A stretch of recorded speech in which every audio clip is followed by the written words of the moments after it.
अगला टेंस है past continuous tense. Past continuous की पहचान होती है कि हिंदी वाक्यों के अंत में रहा था, रही थी या फिर रहे थे आता है। पास्ट कंटिन्यूअस ये बताता है कि पास्ट में बीते हुए समय में कोई काम लगातार चल रहा था। जैसे कि वो आराम कर रहा था तो हिंदी सेंटेंस के लास्ट में रहा था आया हुआ है। पिछले साल वे गांव में रह रहे थे, हिंदी सेंटेंस के लास्ट में रहे थे आया हुआ है। और मैं उसे पढ़ा रहा था, हिंदी सेंटेंस के लास्ट में रहा था आया हुआ है। तो रहा था, रही थी, रहे थे, कोई काम लगातार पास्ट में हो रहा था, उसके बारे में बताया जाता है। स्ट्रक्चर होगा इसका सब्जेक्ट, काम करने वाला व्यक्ति। फिर पास्ट कंटिन्यूअस में दो सहायक क्रिया है, वॉज या वर।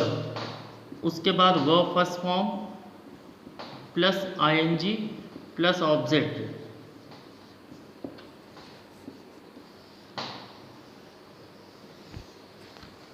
वॉज या were plus verb first form ING plus object.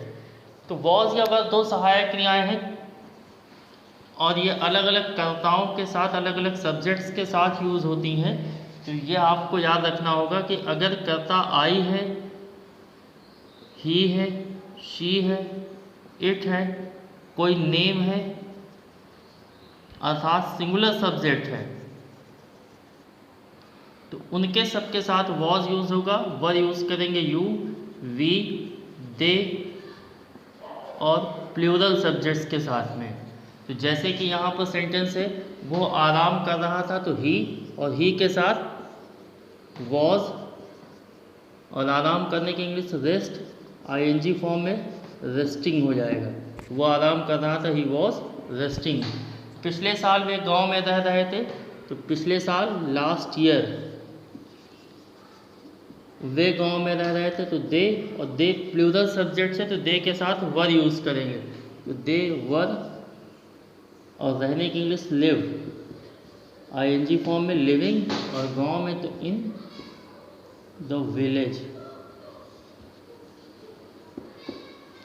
इसी तरह तीसरा सेंटेंस मैं उसे पढ़ा रहा था, तो आई, और आई के साथ भी वॉज यूज़ करना है, इसका ध्यान रखना है आपको।